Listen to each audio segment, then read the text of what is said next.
নমস্কার সকল শিকারী বন্ধু দর্শক বন্ধুদের ইন্ডিয়ান পিস পুরাণের চ্যানেল থেকে সকলকে স্বাগত, অনেক অনেক ভালোবাসা। আজকের যে ভিডিওটা আমি করছি এটা মাছের ভিডিও নয়, আজকে ভিডিও করছি কালকের যে শিকারী দাদাদের সাথে চন্দ্রনগর নোয়াপাড়া পুকুরে একটি ঘটনা ঘটেছে। ওনারা আমাদের ডেকেছে, ওনারা বললেন যে আমাদের বক্তব্যটা একটু নাও, তোমরা আসো। তো আমরা আসতে বাধ্য হলাম। তো ওনারা বলবেন পুরো ডিটেলসে যে কি হয়েছে না হয়েছে, আজকে আপনারা সেটাই জানতে পারবেন। কালকে ওখানে যারা উপস্থিত ছিলেন তারা সবাই আছেন এখানে, দেখুন, দেখে নিন কালকে কি হয়েছে না হয়েছে টোটালটাই ওনারা বলবে। আমি বক্তব্য শুনবো। দাদার নামটা বলবেন? সুমন মন্ডল। সুমনদার কাছ থেকে বক্তব্য শুনবো, উনি ছিলেন ওখানে। বলুন দাদা। কালকে আমার নামে চন্দননগর নোয়াপাড়া কালকে ফার্স্ট ডে ছিল, আমার নামে সিট বুক ছিল, আমি বুক করেছিলাম। সাথে আমরা অর্ঘ, সিনাচিস, মামা, বারুল্লা আমরা গেছিলাম। সকালবেলা পুকুর পরে আমরা পৌঁছেছি তখন 5:30 সোয়া 5টা বাজে। আমরা টুক পেলে তখন 6টা বা 6:30 বাজে, এরকম সময় পুকুর মালিক চলে আসলো। কার্তিক, পুকুর মালিক একটা পুকুরের মালিকের লোক হবে, কার্তিক চলে আসলো খাতা নিয়ে, বলছে আপনারা পয়সা দিন। আমি তাতে এত সকালবেলা পয়সা দেবো, এখনো পুকুরে টুক ফেলতে পারলাম না। বলছে আপনারা পয়সাটা এখন দিয়ে দিন, 9টার সময় মধ্যে যদি মাছ না খায় বা কেউ যদি উঠে চলে যেতে যায় তাহলে আমাদের কাছ থেকে টাকাটা নিয়ে উঠে চলে আসবে। আশেপাশে আরো সিটগুলো বললেন যাতে সকালবেলা আপনারা টাকা দিতে আসলেন, সবাইকে একই বক্তব্য বললো। ঠিক আছে, আমরা টাকা পয়সা দিয়ে দিলাম। টাকা পয়সা দেওয়ার পরে প্রায় যখন 9টা বাজতে চললো, তখন মাছ খাচ্ছে না। কারো সিটে একটা, কারো সিটে হয়নি। তখন আমাদের সিটে একটা মাছ হয়েছে, ম্যাক্সিমাম নেট ভিজেনি। তা আমার 12 নম্বর সিটে একটা লোক বসে রয়েছে, আমরা 10 নম্বর সিটে ছিলাম নোয়াপাড়ায়। 12 নম্বর সিটের একটা লোক মামাকে নিয়ে বলছে চলুন তাহলে পুকুর পাড়ে মালিকের অফিসে যাই, মাছ তো খাচ্ছে না, তাহলে আমরা চলে যাবো। মামা আমার সাথে ছিল, বলছে ঠিক আছে চলো। অফিসে গেলাম, আমার কার্তিককে বলা হলো, মালিকের যে অবগত লোক কার্তিক, ওনাকে বলা হলো। উনি বলছে তখন 3-4 জন মিলে যাওয়া হলো। উনি বলছে যে আপনারা বসুন, এখন আর টাকা ফেরত দেবো না, আমরা ভালো একটা ডিসিশন নেব। সেটা কটার মধ্যে নেবো এখন জানাবো না, আমরা সেটা পরে বলবো। তো আমরা সারাদিন বসে আছি। দেখ আমাদের 3-4টে মাছ হয়েছে, কারো হয়েছে 3টে 2টো। উত্তমদার ভিডিওতে মানে আছে, একটা বন্ধু ভিডিও করেছে, কারো 4-5টা মাছ হয়েছে, কারো নেট বিচে নিয়ে এরকম অবস্থা। তাই তখন 3:30 বাজতে চললো। তখন শিকারিটা আমরা সবাই মিলে আবার মামা মেন যাই, একটু পরে যাই অফিসে। তারপরে পুকুরে মাছ খাইনি কোনো, ওই 2-1টা রুই মাছ কারো হয়েছে না হয়েছে আলাদা ব্যাপার। অফিসে গিয়ে দেখি উনি শুয়ে আছে। তো ওখানে শিকারি বলে কি ব্যাপার, আপনি ডিসিশন নেন, এখন 3:30 বাজতে চললো, এখন তো এত বেলা হয়ে গেছে, এখন আর মাছও খাচ্ছে না পুকুরে, একটাও মাছ খাচ্ছে না। বলছে আপনারা যা যা সিটে যান, আমরা যাচ্ছি।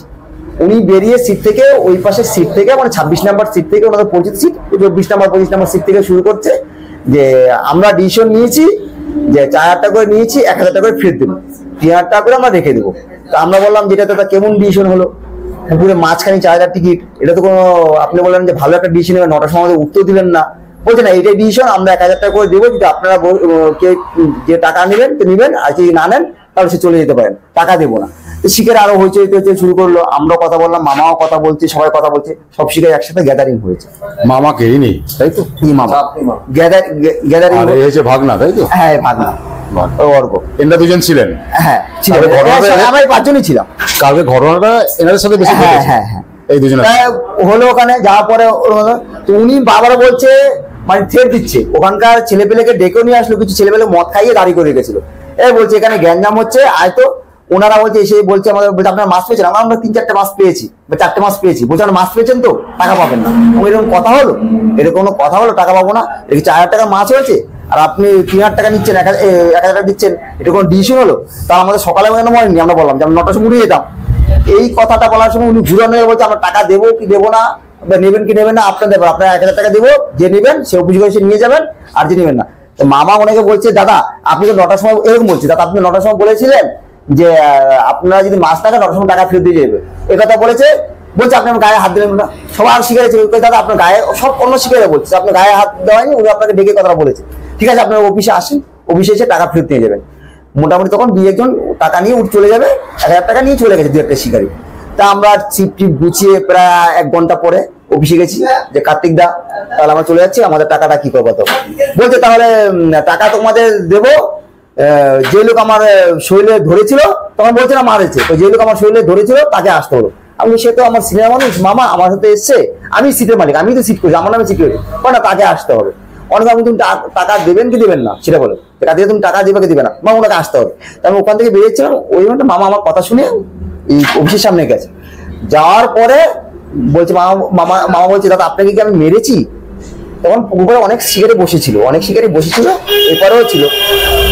শুধু এই কথাটা বলেছি, কোনো শিকারি এগিয়ে আসেনি? না, কোনো শিকারি তখন এগিয়ে আসে, শুধু এই কথা বলেছে।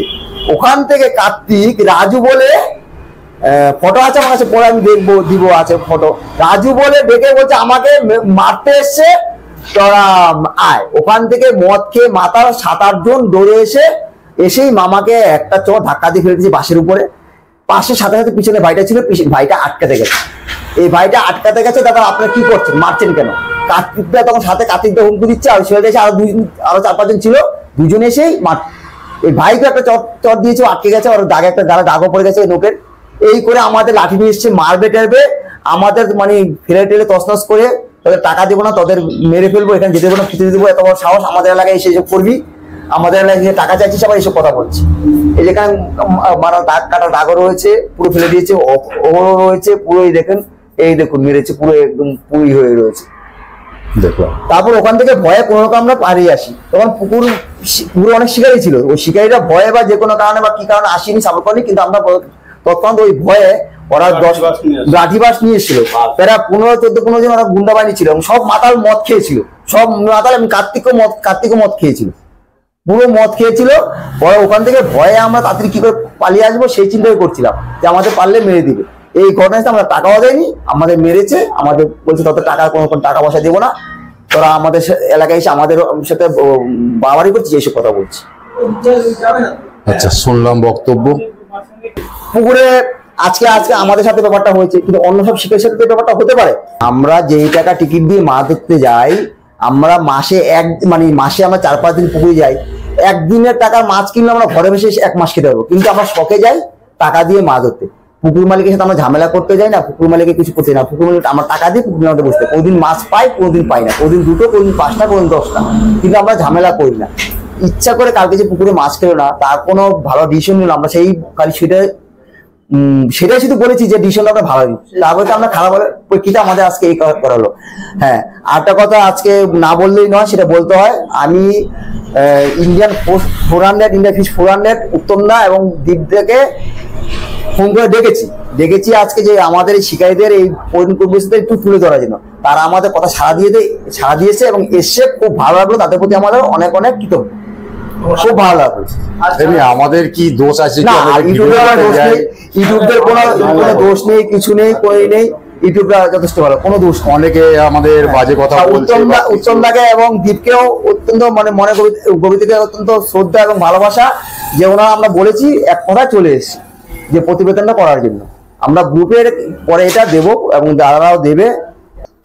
আমি ছোট্ট ভাই একটা কথা বলি, যারা ইউটিউবারদের গালিগালাজ করছে বা কটূক্তি করছে, সব ইউটিউবে এক না, তারা যেন এটা না করে, কারণ ইউটিউবারদের হাত না এটা। কোনো পুকুর মালিককে কোনো ইউটিউবার বলেনি যে মারামারি করো বা কোনো শিকারীর সাথে দুর্ব্যবহার করো।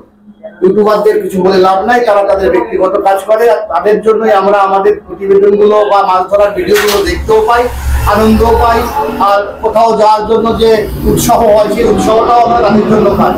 তাই তাদের কিছু বলে লাভ নাই। বর্তমান সময়ে ইউটিউবার যোগাযোগের জন্য আমরা সোশ্যাল মিডিয়া পেয়ে মাছ ধরতে অনেক দূরেও যাই, কারণ আমরা তাদের সাথে যুক্ত হয়ে লোকেশন থেকে শুরু করে প্রত্যেকটা সাহায্য আমরা তাদের কাছ থেকে পাই।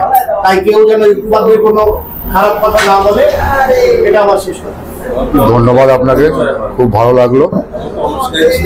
তো আমি পুকুর মালিক পক্ষদের বলবো, সকল যারা পুকুর চালান তাদেরই বলবো, যে শিকারী বন্ধুরা সবাই যায় আপনাদের এলাকায়, ওখানে কোনো ঝুট ঝামেলা কিছু হলে সেটা আপনাদের কন্ট্রোল করা উচিত, আপনাদের গাইড দেওয়া উচিত, তাদের সাথে যাতে কিছু না হয়। দূর দূরান্ত থেকে আসে শিকারী বন্ধুরা, অনেকে মাছ পায়, অনেকে মাছ পায় না, খালি হাতে চলে যায়, মন খারাপ করে চলে যায়। কিন্তু সেই জায়গায় যদি এসে কোনো ঝুট ঝামেলা হয়, সেইগুলো মালিক পক্ষকে অবশ্যই দরকার দেখা। কিন্তু মালিক পক্ষর লোকজন যদি এরকম করে তাহলে কি করে চলবে? আপনি পুকুরে টাকা ইনভেস্ট করছেন, আপনি মাছ দিচ্ছেন, তার যদি শিকারী চলে আসবে তা নয় দাদা। আপনার দায়িত্ব আছে, একটা বড় দায়িত্ব আছে। সকল মালিককেই বলছি, পুকুর মালিককে কমসে কম যদি কিছু পারেন আর না পারেন, অবশ্যই ভালোবাসাটা রাখবেন, ব্যবহারটা ভালো করবেন, এটাই ওনাদের কাছে বড়। আর অনেক দূর দূর থেকে যায়, মাছ না পেলে সত্যি খারাপ লাগে, যাতে মাছটা খায় সেই ব্যবস্থাটা আপনারা করবেন, এটা মালিক পক্ষকে অনুরোধ। তো আর বেশি কিছু বললাম না, যদি কিছু ভুল বলে থাকি এটা অবশ্যই ক্ষমা প্রার্থী। তো ভালো থাকবেন সবাই। এটা অবশ্যই দাদা, মালিক আমি সব শিকার মালিক পক্ষের তরফ থেকে প্রত্যেকটা শিকারীকে একটা সেফটি এবং সিকিউরিটি দেওয়াটা উচিত। অবশ্যই। কারণ তারা এত দূর থেকে যাচ্ছে এবং বিভিন্ন রকম জায়গায় তারা যায়, যে সমস্ত লোকেশন গুলোতে মাছ ধরা হয় সেগুলো কিন্তু খুব একটা মানে লোকেশন নয়, দুর্গত জায়গার মধ্যে দিয়ে তারা মাছ ধরতে যায়। একদম। সেখানে বিভিন্ন রকমের মানে সাপ থেকে শুরু করে সবকিছু কিন্তু মানে বিভিন্ন রকমের সংশয় কিন্তু তারা যায়, কত দুর্ঘটনা হোক, বিভিন্ন রকম দুর্ঘটনা কিন্তু তার সম্মুখীন হতে পারে। তো সুতরাং মালিক পক্ষ থেকে এখানে আমার মালিক পক্ষদের কাছে একটা অনুরোধ যে শিকারীদের একটা সেফটি অবশ্যই দরকার। এটা আপনারা প্রোভাইড করুন, আপনাদের দায়িত্ব। পুকুর পাড়ে যাতে কোনো শিকারী এরকম সমস্যার মধ্যে না পড়ে, এটা আমাদের অনুরোধ আর কি। একদম। আর আমি সব শিকারীদের বলছি, যারা গ্রুপে, চন্দননগর গ্রুপে, রয়্যাল গ্রুপ রয়েছে, সবাই কমেন্ট করছে, আমি সকাল থেকে কমেন্ট করছিলাম, সকাল থেকে কমেন্ট করছিলাম, সব শিকারীরা বললেন দেখেন আজকে আমাদের সাথে ঘটনা করেছে, বিনা দোষে আমাদের উপর অত্যাচার হয়েছে। সব শিকারী যদি আমরা যদি এক না হই, আমাদের আজকে আমার সাথে হচ্ছে, কালকে আপনার সাথে হতে পারে, কালকে অন্য কারোর সাথে হতে পারে, কারণ একটা সুযোগ পেয়ে যাবে, সুবিধা পেয়ে যাবে কার্তিক। উনি তো একটা মানে বাজে লোক, তো অবশ্যই বাজে জানি না। আর মালিক, মেন মালিকটাকে আমি চিনি না। কালকে যা ব্যবহার করেছে কার্তিক, মানে অশ্লীল আচরণ তো করেছে, এবং এত গায়ে জোর দেখেছে গুন্ডা বাহিনী নিয়ে এসে যে আমাদের ওখান থেকে মেরেই ফেলবে এরকম ব্যবহার করেছে। আমরা কি আমরা কি করেছি? আমরা বলেছি আপনার ডিসিশনটা ভালো হয়নি দাদা, ডিসিশনটা বাজে হয়েছে, আপনাদের ডিসিশনটা আমরা পছন্দ করছি না, ডিসিশনটা চেঞ্জ করুন। তাই বলে কালকে আমাদের কথা হয়েছে। কিন্তু সব শিকারী, আমি আমার বলছি সব শিকারীরা একসাথে হন, একসাথে না হলে এর কোনো উত্তর অ্যান্সার খুঁজে পাওয়া যাবে না। এবং নোয়াপাড়া চন্দননগর পুকুরে কার্তিকের বিরুদ্ধে এবং চন্দননগর নোয়াপাড়া পুকুরের বিরুদ্ধে কোনো অ্যাকশন নেওয়া অবশ্যই প্রয়োজন। আমি সব শিকারীকে অনুরোধ করছি, সবাই একাত্র হয়ে এই অনুরোধটা আমরা রাখুন। নমস্কার, বক্তব্য শুনলাম, খুব ভালো লাগলো। যাই হোক, এটা সবাই দেখতে পাবে, সবাই জানবে। এবার যার যার ব্যক্তিগত ব্যাপার, কতটা কে কি সাপোর্ট করবে না করবে ঠিক জানি না। তো আমি বলবো আপনারা সবাই এক থাকুন। কিন্তু সিজিকায় যখন ঘটনাটা ঘটেছে, আপনারা গিয়ে যে সবাই শিকারীরা বলতেন পাশে যে দাদা এটা কেন করছেন, এটা ঠিক নয়, যে উনি কথাটা বলছেন, উচিত কথা বলছেন, তাহলে উনি হয়তো কিছু বলতো না, এত কিছু এগোতো না। তো সেই জিনিসটা আপনারা শিকারীর কাছ থেকে সেই সাপোর্টটা পাননি। পুকুর মালিক উনি নয়, আপনি যার কথা বললেন উনি পুকুর মালিক নয়। পুকুর মালিক সত্যি কথা বলতে আমারও আমি দেখেছি, আমি পুকুর মালিক দেখেছি, রানাকে দেখেছি, বাবুদাকে দেখেছি, শেরপুরে পিন্টুদাকে দেখেছি। এরা মালিক কথাবার্তা, মানে যে কোনো বিষয়ে কোনো ডিসিশন তো ভালো নেওয়া আলাদা ব্যাপার। না, এই মালিক- কথা বলতে হয়, বাবুদার কথা তো বলতেই হয়। কি সুন্দর ব্যবহার, কি সুন্দর আর তো গুন্ডা, কার্তিক তো গুন্ডা, পুকুর মালিক পুকুর যাচ্ছে তো গুন্ডা, কাকে যা করছে গুন্ডা করছে, বলছে আপনি টাকা 1000 টাকা নিয়ে নেন, কেউ নাহলে বেরিয়ে যান, কাউকে টাকা দেবো না। তো গুন্ডা এরকম করবেন না, কেউ এরকম ব্যবহার করবেন না শিকারীর সাথে। শিকারী নিয়েই কিন্তু আপনাদের আমি সব পুকুরে পুকুর যাই। ব্যবসা যাই বলুন না কেন, কোনোদিনই এরকম করবেন না। মালিক পক্ষকে বলছি, এটা করা উচিত নয়, একদমই নয়। আর কালকে যেটা হয়েছে আমি শুনলাম আজকে এখানে টোটালটাই ওনাদের মুখে। কালকে আমি ছিলাম 2টো অবধি, আমি চলে এসেছি ওখান থেকে। আমি এখন শুনলাম ওনাদের মুখে, তো শুনে দেখলে একদম সত্যি এটা খুবই খারাপ জিনিস হয়েছে। এটা একদম উচিত না, কেউ এরকম কোনোদিন করবেন না কোনো শিকারীর সাথে। ধন্যবাদ, সকলে ভালো থাকবেন, সুস্থ থাকবেন, সকল শিকারীর খেয়াল রাখবেন, সকল মালিকের ধন্যবাদ।